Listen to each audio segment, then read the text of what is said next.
Hey guys, how's it going? I hope everybody's having a great day today. Today's Monday when you're seeing this video. First of all, I'm going to start kind of a new series of playing through Mortal Kombat. This is going to be a series of Mortal Kombat 1. It's going to be just casual playthroughs. So I'm going to go through each character. Today I'm going to do Scorpion. There's just going to be a casual playthrough where we just kind of talk about stuff. Obviously talk about Mortal Kombat primarily. But and just play through it casually. I'm not going to try to do any big exploits. I'm not going to worry about trying to do the no jump thing or any kind of great tricks. I'm probably going to use like what we commonly use a lot of. A lot of people like to do the jump kicks, the jump kick strategy, back up and jump kick. So just be very casual. Like I said, we're going to start off this one with Scorpion. This is the first one of the series I'm going to do. And with that, like I said, guys, nothing major. Just literally like high kicks. I'll throw my spear when the time is right. But high kicks and of course jump kicks. That one missed him somehow, but okay, it's fine. Get ourselves out of this corner here. Yeah, just do like the very basic stuff just to get through the game. While I talk to you guys about different various things. So like I said, I hope you guys are having a great Monday. If you enjoy these kind of videos, definitely let me know, guys. I like doing these playthroughs, but there's other things you like to see when it comes to Mortal Kombat or like Killer Instinct, stuff like that. Definitely let me know. I'm up for whatever, really. Anything that I'm capable of doing. So, I'm about to get my butt kicked over here in the corner. That's Sub-Zero. He's really laying on thick.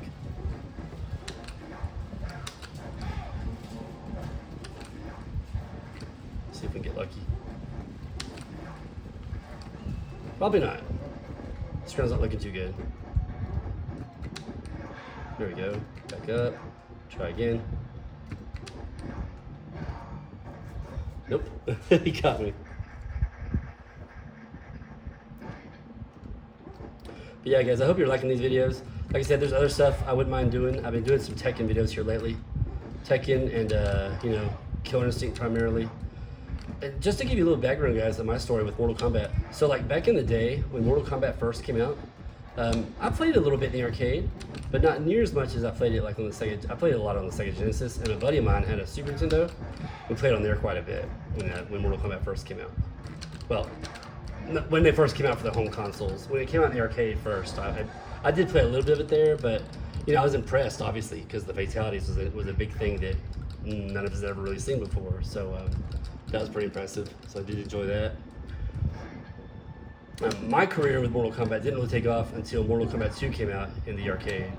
And I was there the day they rolled that game in. It was awesome. I was proud to be there at that moment.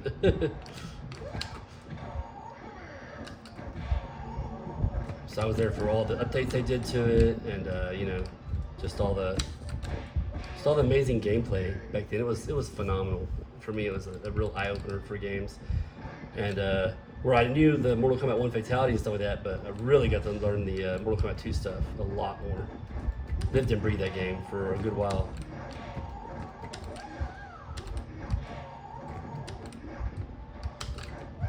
It's too far away for the uppercut, I guess.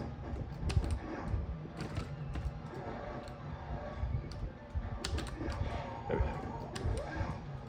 See, like I said, guys, normally I'd be playing this game a little bit differently, but I kind of wanted to play it more like the standard way, where you just kind of use a lot of jump kicks and high kicks and stuff. So,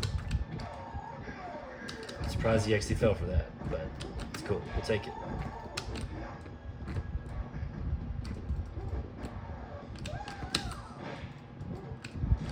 I have a lot of trouble with this joystick, jumping forward and jumping back. I need to tweak it, I guess. It seems to have issues.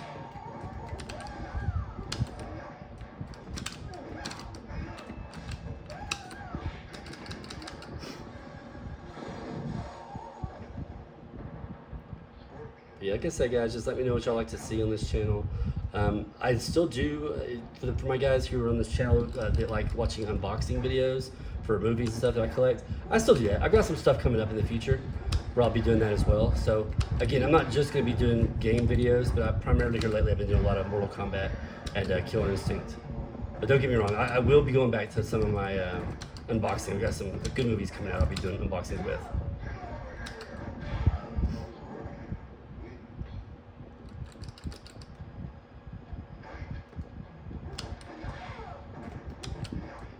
Yeah, when it comes to my arcade career, guys, I played Mortal Kombat and Street Fighter 2 a lot. Like Mortal Kombat 2 when it first came out, and Street Fighter 2 quite a bit. And so I was living and breathing the arcade back then. I was there every day. So even when school was in, I'd take the bus home from school, and I would literally go because we're in walking distance of our local mall here. And back then our mall was booming. Like we actually had, we had an awesome arcade. We had a theater across from the arcade. It was great. It was great times. And so back then I would literally get off the bus from school and either walk straight to the mall or go home first and grab some change and then go to the mall. It was great times. Well, since then our arcade has changed a lot. Like most arcades nowadays are just ticket arcades, just there to get tickets and win, and use those tickets for prizes. So they've definitely changed over the years quite a bit. But back then it was all about the fighting games. They had some other great games in there too. We had Blitz back then. We had Contra and all that good stuff.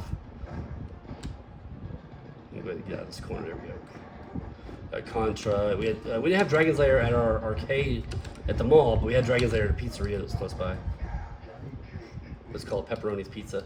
So I love Dragon's Lair. I just love watching that game. I was so fascinated by that game.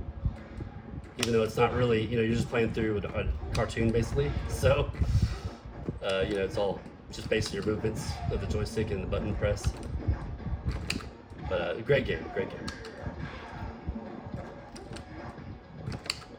But our arcade in the mall had all the fighting greats back in the day. Like I said, it had Mortal Kombat 1, 2, and 3 and Ultimate. It had Killer Instinct 1 and 2. It had Primal Rage. It had Tekken 2 and 3 at the time. Great stuff. Along with many other games that weren't necessarily fighting games, but were still fun to play. Great arcade classics.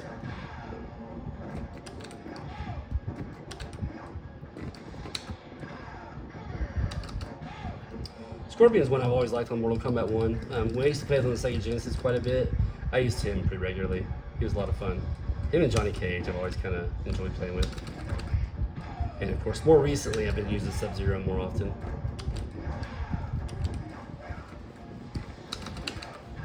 But as you see, guys, the big strategy here is, as you see, I'm backing up and doing a lot of jump kicks.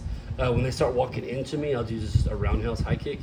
They always not always, but most of the time they'll walk right into it.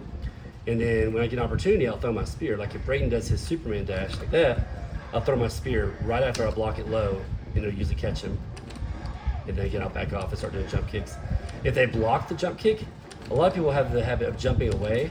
I don't jump away. I'll usually stand there and wait and see what happens, like that, right there.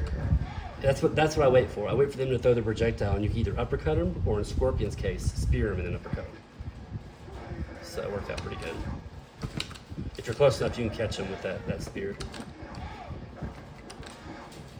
Like that right there. You just wait for them to throw their little projectile.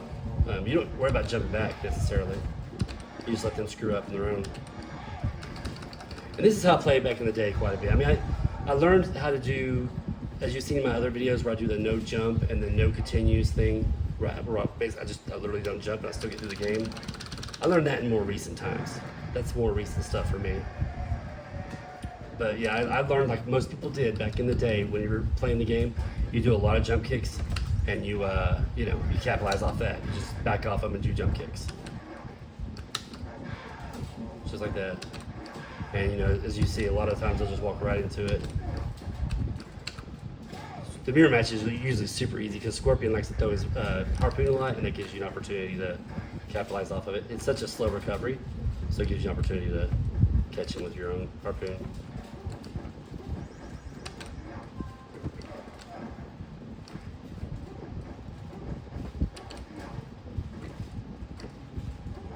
Oop, yep, timed that just right and got me. Luckily, he walks right into that high kick, that roundhouse. Go. There we go. Just that, guys. Just use a lot of roundhouses, jump kicks, and throw your harpoon when you get that opportunity.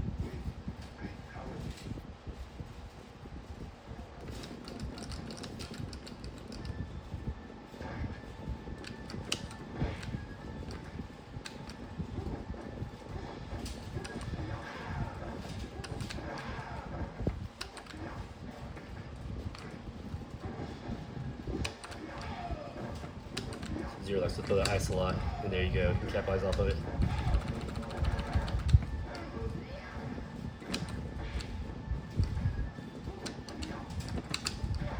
See, if they're close to you and you block their projectile, you can usually, throw your harpoon at them. Sometimes you just gotta get yourself out of that corner though, because they on that ship in that corner. And I just got myself right back into it. There we go. Whew, that was close. A little too close.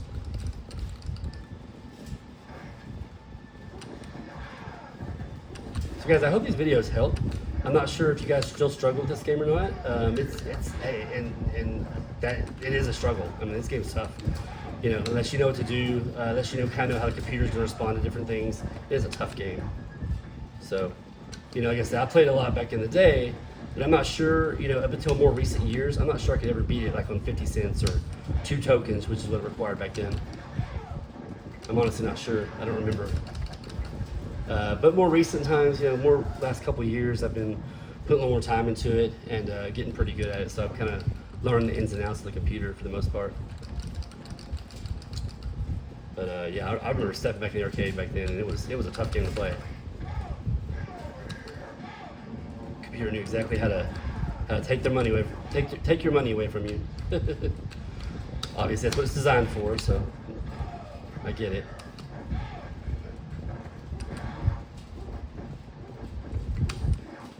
Try to avoid getting that corner.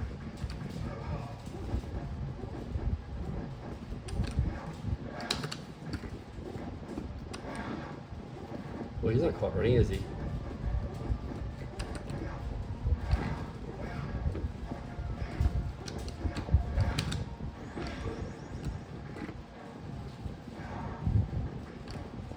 Oh, nope, you got me. I was about to say, maybe I just had to try to jump out, but that didn't work.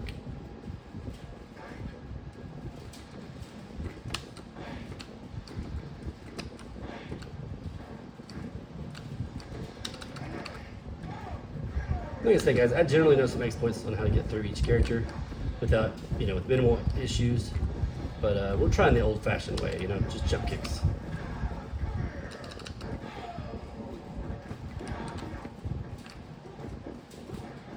Jump kicks and roundhouses. And the occasional uppercut, apparently.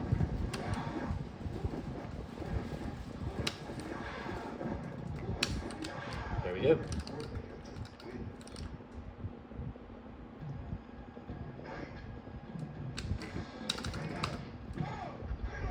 Throw a couple high punches when he does that ball, and then throw your harpoon into an uppercut.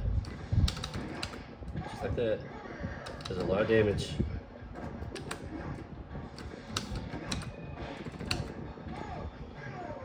That's what's cool about if you haven't thrown your spear early, or like in between for that last kill for the guy before in the endurance round, you can save it for the next guy. You just throw your spear immediately after. Try to get me in that corner again, of course. There we go. All right. I haven't done this in a while. Usually I've gotten so used to using my exploits and kind of basically cheating the computer that I haven't played it the old way in a long time, where you just use a lot of jump kicks. And again, I guess technically the jump kicks is another exploit.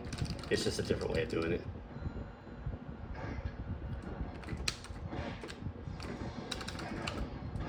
Go, one uppercut, back off, jump kicks.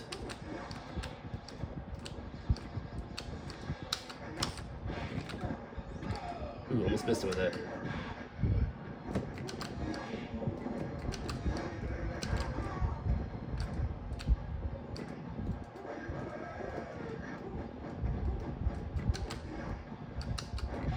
That's what I'm saying, guys. When you jump kick at them and they block, a lot of times they'll throw, especially, this is in the harder difficulty level, but especially in the very hard difficulty level, they'll throw their projectile after you block, and there you go. Throw your harpoon and, throw your harpoon and uppercut them, or, again, like I said before, just throw an uppercut. Let's see if I can show you that again here in a second.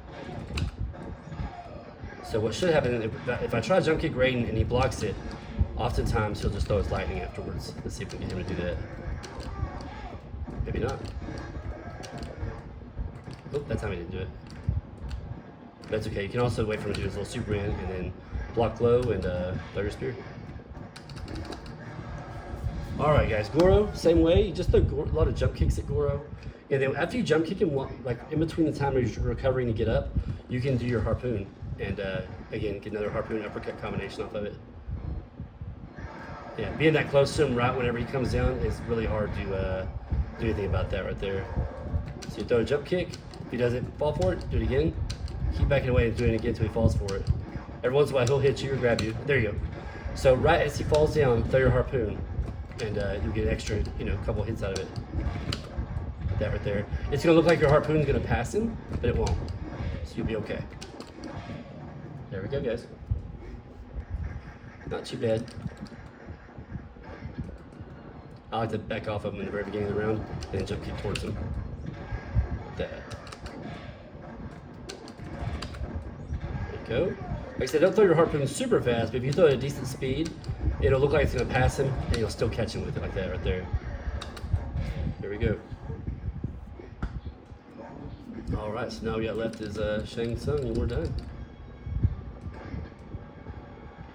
Same way, for him, I just wait for him to do something stupid, like change into somebody like Scorpion, so you can harpoon him and uppercut him.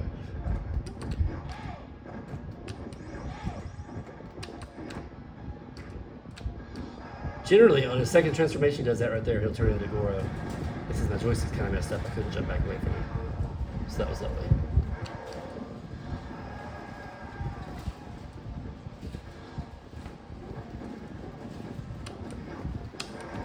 There we go. Got him. All right.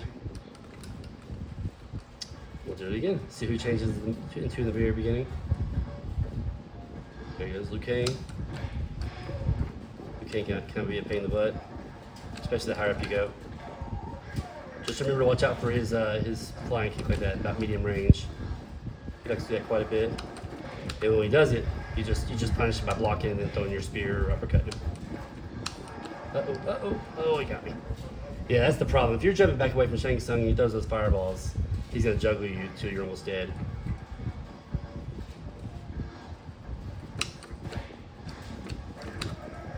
Go. Just remember, block that low and then throw your spear really quick. Uh-oh, that's not good. Okay, get out of that corner. Go. Watch out now. There we go. Let him walk right into that high kick. I love this part. I've always loved the first one, how it does that, like when you beat him. It's really cool how it shows them like exiting his body. That's awesome. But yeah, my first experience with this game, guys, back in the day was, again, I saw it in the arcade, saw the fatality, freaked out, was totally amazed. Just like most of us were when this game came out. Really ahead of its time. Caused a lot of controversy, and especially when they came out on the home consoles like the Super Nintendo and the Sega Genesis, and even the Game Gear had a version. And I remember it causing all kinds of controversy, with the Sega Genesis had that blood code you could type in, and of course Super Nintendo didn't get it, unfortunately. But here's the deal: I love the Sega Genesis version. I love the the fact that you had the blood and you had the original fatalities. It just didn't look as great. I thought the Super Nintendo looked really good, and the same thing. It looked amazing for the Super Nintendo, but did not have the correct fatalities and did not have the blood. It had a couple of the correct fatalities, but no blood, and that was a big deal for us kids back then. Since it was such a controversial game, we always wanted that blood in the game, and we wanted to see it just the way it was in the arcade. So, but like I said, most of my time was spent playing the first one on the Sega Genesis, and I had a great time playing it. And then I would go to my buddy's house back then, my buddy Pat, and whenever I would sleep over or something, that we'd play his Super Nintendo version, so I could get the great graphics of the Super Nintendo version at the time. Anyways, guys, I hope you liked the video. Again, it was just a kind of a casual playthrough, just to show you how to get through it, just using the basic, a lot of people use that basic jump kick strategy, roundhouses, use your uppercuts when you can, get them to, if you're jump kicking at them and they block your jump kick, a lot of times, especially on a higher difficulty level like this, they'll throw the projectile. Well, then just duck down and throw an uppercut, block it and then throw an uppercut, because they'll be real close to you. Or you can take Scorpion in that case and harpoon them and then uppercut. Either way. But guys, I hope this was educational for you. I hope you enjoyed it. I hope it helps you out get through the game, as well as just get you through the day. Again, I like doing these videos on Monday to help with people working, starting a brand new, fresh work week. Watching one of these videos hopefully helps you get through that, and get you some pleasure out of the day. But anyways, guys, if you did like it, please give me some recommendations. What else you want to see? This is part 1 of this series I'll be doing. I'm going to go through all the characters on Mortal Kombat 1. Again, just doing a casual playthrough. And describing some of what I'm doing, describing some of the strategies. It'll be a lot of the jump kick strategy, and just whatever else I'll fall for with different characters. But yeah, again, if you like it, guys, let me know. If you like other videos, if you want to see me do more Killer Instinct videos, or you're interested in my Tekken videos I've been doing, let me know. I'll throw some more out there. I've got a lot of different knowledge in those games, and I'd like to help you guys out if you struggle with a game or just want to see a nice playthrough. With generally I can beat most of these games without a lot of stress, fairly easily. But yeah, let me know, guys. Let me know in the comments, and give me a like if you do appreciate the video. Anyways, guys, have a great day. Hope you enjoyed the rest of your Monday. Thank you.